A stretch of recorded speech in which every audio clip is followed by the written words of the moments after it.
चलिए हम लोग सवाल देखते हैं। इसके पहले वाले वीडियो में हम लोगों ने इसी प्रकार के एक सवाल प्रैक्टिस किए हैं और आप लोग को एक दो सवाल भी दिए थे प्रैक्टिस करने के लिए। अगर किए हो तो ठीक हो, इसको एक बार प्रैक्टिस करें, नहीं तो हम इसको बना कर दिखाते हैं आप लोगों को। देखिए यह एक ऐसा एसी करंट परिपथ है, प्रत्यावर्ती धारा परिपथ है, जिसमें प्रतिरोध जुड़ा है आर, प्रेरकत्व जुड़ा है यल, और कैपेसिटर जुड़ा है संधारित्र सी। तो जिसमें आर भी हो, एल भी हो, सी भी हो, जिसमें तीनों जुड़ा हो उसको कहा जाता है एलसीआर परिपथ। क्या कहते हैं? एलसीआर परिपथ इसको कहा जाता है।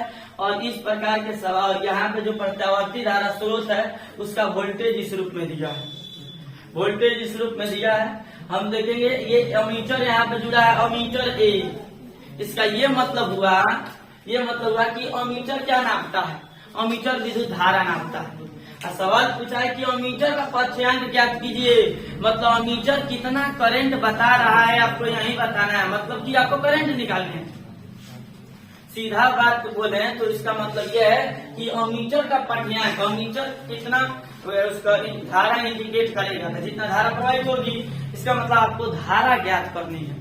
अमीटर का पथ्यांक का ये मतलब धारा निकालनी है और शक्ति गुणांक निकालने हैं, शक्ति गुणांक। अगर एलसीआर परिपथ आप ध्यान पढ़े होंगे तो इसमें इन सबका फॉर्मूला है जिसको ज्ञात किया जा सकता है।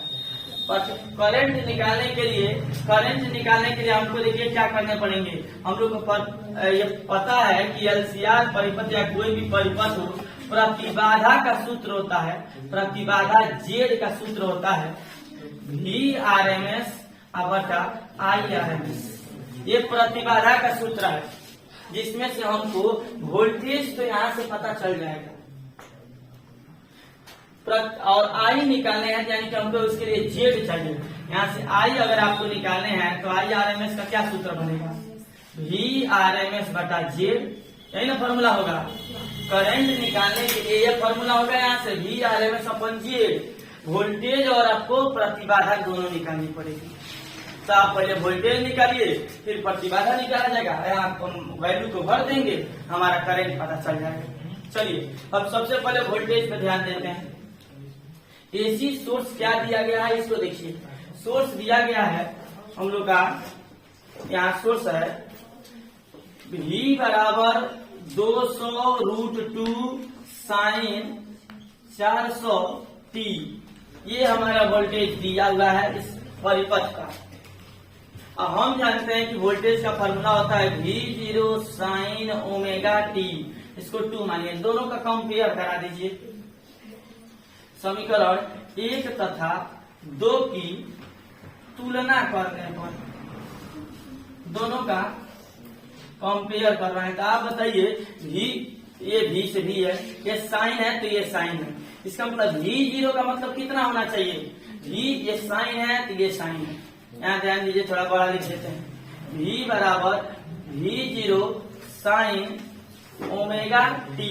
देखिए V0 का काम कौन कर रहा है? 200√2 साइन है तो साइन है, t है तो t है। ओमेगा का काम कौन कर रहा है? 400। ठीक है, यहाँ से हम लिख सकते हैं V0 इक्वल टू 200√2 वोल्ट। अब V0 क्या है? वोल्टेज का शिखर मान है। V0 जो है वोल्टेज का हमारा शिखर मान है। ठीक, आगे देखिए हमको यहाँ से ओमेगा कितना होगा? ओमेगा यहाँ से ओमेगा हमें मिल जाएगा। ओमेगा जो होता है ये कोणीय वेग है, कोणीय वेग। ओमेगा का मान होगा 400 रेडियन प्रति सेकेंड, रेडियन प्रति सेकेंड। ये ओमेगा का मान है। ठीक है, ये V0 हो गया शिखर मान। हमको जरूरत है VRMS की, वोल्टेज की जरूरत है तो VRMS निकालेंगे। और सुनिए VRMS जब निकालना है तो VRMS का फॉर्मूला होता है V0/√2। अगर आप लोग क्लास पूरा किए हैं तो यहाँ पे VRMS का फॉर्मूला हम आप लोग को प्रूव कराए हैं V0/√2। ठीक है, और उसमें V0 जो है शिखर मान है, VRMS वोल्टेज का वर्ग मूल मान है, और ये √2।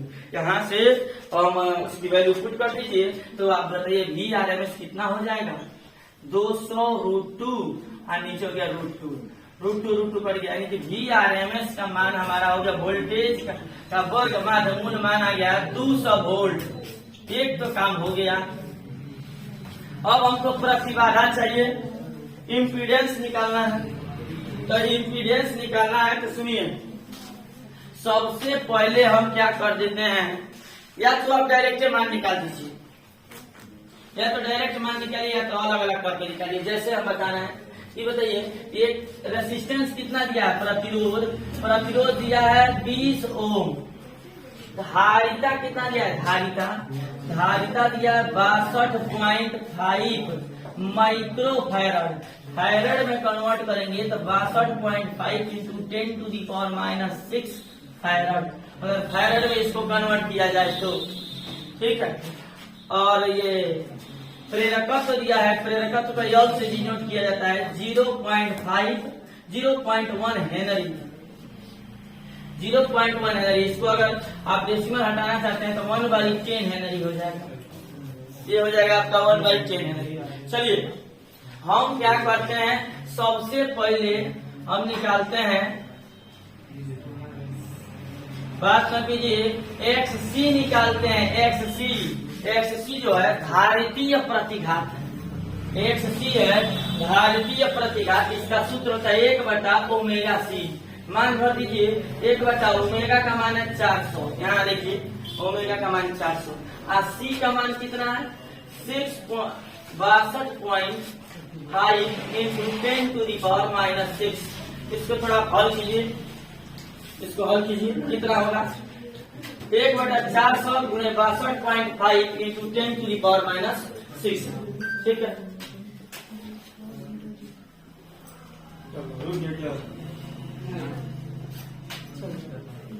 ध्यान से देखिए, इसमें 2 जीरो है, 400 का मतलब हुआ 10⁻²। 400 का मतलब क्या हुआ 4 इंटू 10⁻²। सुनिए, और ये है 10⁻6। 2 में से 6 चला जाएगा तो कितना बचेगा 4। आपके पास कितने बच गए, ध्यान दीजिए, आपके पास हो गया 4 इंटू 6 62.5 इंटू 10⁻⁴। अभी लोग ध्यान दीजिए, कैसे 2 जीरो इसमें का जो है इसको खत्म किया तो ये हो गया 10⁻⁴। इन दोनों का आप चाहे तो गुणा कर लीजिए, कितना होगा गुणा करेंगे, सॉरी 0.8 2 10 के 0 24 25। चल करिए, चल एक जीरो ये खत्म करेगा कि हमारा हो जाएगा कितना, ध्यान दीजिए 1 जीरो इसमें भी है, ये इसको एक और कम कर देगा, ये आपका हो जाएगा 1/25 गुणे 10⁻⁻3। -3 ऊपर चला जाएगा +3, घात जब ऊपर जाता है तो माइनस से प्लस हो जाता है, ये हो जाएगा +3 और ये 1000 हो जाएगा। 10⁻³ का मतलब कि 1000। तो आपका कितना हो गया 1000/25, ये कितने होंगे 40 ओम।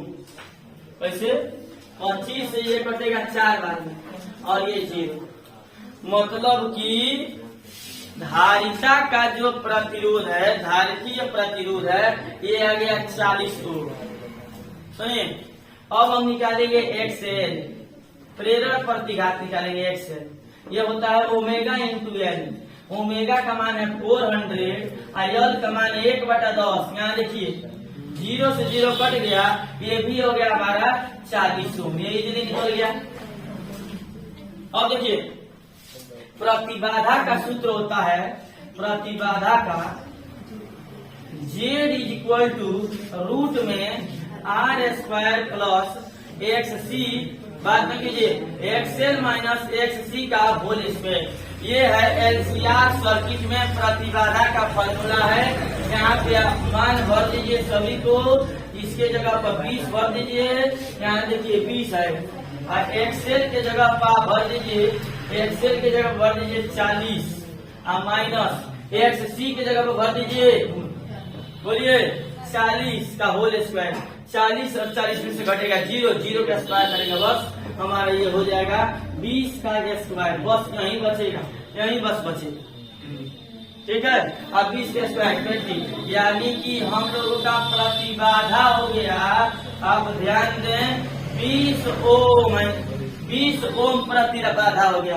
अब करंट निकालते हैं, करंट को पहुंच रहे हैं, तो जो करंट का फॉर्मूला होता है बताए हैं, अभी लिखे थे I RMS is equal to VRMS upon Z. अभी बताएं करंट का फॉर्मूला, तो यहाँ से हम VRMS का मान भर देंगे। VRMS है 200 वोल्ट और प्रतिबाधा है 20, इससे ये कट जाएगा, कितने हो जाएंगे 10, यानी कि करंट जो देखिए ये हमारा परिपथ है, ये जो इस परिपथ में 10 एम्पियर की करंट फ्लो हो रही है, मतलब कि ये जो अमीटर है 10 एम्पियर बताएगा। अमीटर का पाठ्यांक कितना होगा 10 एम्पियर। अभी हम लोग को ये निकालना है, शक्ति गुणांक निकालने हैं, तो आप लोग को याद होना चाहिए कि शक्ति गुणांक का सूत्र होता है cos phi is equal to R upon नहीं, ये बताए हैं XL minus XC upon R। ये हम बताए आप लोग प्रतिबाधा के लिए शक्ति गुणांक का सूत्र बताया गया है LCR सर्किट में। अब इसके बाद हम इसका मान एक बार आप इस फॉर्मूले को दोबारा चेक कर लें कि LCR सर्किट में शक्ति गुणांक का फॉर्मूला क्या बताया गया। R अपॉन जेड होते हैं, R अपॉन जेड, देखिए ये होता है R अपॉन जेड, ठीक है। तो आप मान कर दीजिए cos phi is equal to, ध्यान दीजिए R का मान है 20 और जेड का भी मान है 20, दोनों कट गया, आपका आ गया cos phi is equal to 1, और 1 जो होते हैं cos 0 डिग्री के मान होते हैं, यानी कि यहाँ से फाई बराबर हो गया 0 डिग्री। क्या आपका शक्ति गुणांक आ गया कितना, शक्ति गुणांक आ गया आपका 1, और यहाँ से फाई आ गया आपका 0 डिग्री, यानी कि कालांतर क्या है 0 डिग्री हो जाएगा। फाई जो है क्या है कालांतर है, वोल्टेज और करंट के बीच का कालांतर है, मतलब इस परिपथ में जो करंट फ्लो हो रहा है, जो वोल्टेज चल रहा है, दोनों सेम डायरेक्शन में चल रहे हैं इस परिपथ में। यहाँ से कालांतर हो गया 0 डिग्री, शक्ति गुणांक हो गया 1, ठीक है। इस प्रकार हम लोगों ने शक्ति गुणांक भी निकाले। अमीटर का पाठ्यांक का मतलब हुआ कि उसमें कितना करंट फ्लो हो रहा है। इसको निकालने के लिए हम ये पहले एक्सेल निकाले, फिर एक्सी निकाले हैं, फिर एक्सेल निकाले हैं, इसमें रखे हैं ये। और अगर छोटा बनाना चाहते हैं तो इसका एक उपाय है, आप R का मान यहाँ डायरेक्ट भरिए, एक्सेल का मान यहाँ डायरेक्ट भरिए, मतलब यहीं पे निकाल दीजिए, इसी में भर कर ही निकालिए। हो सकता है कैलकुलेशन गलत हो जाए, तो आप अलग से निकाल कर रख दीजिए। इस प्रकार ये पूरा क्वेश्चन है, आप इसको नोट कर लीजिए।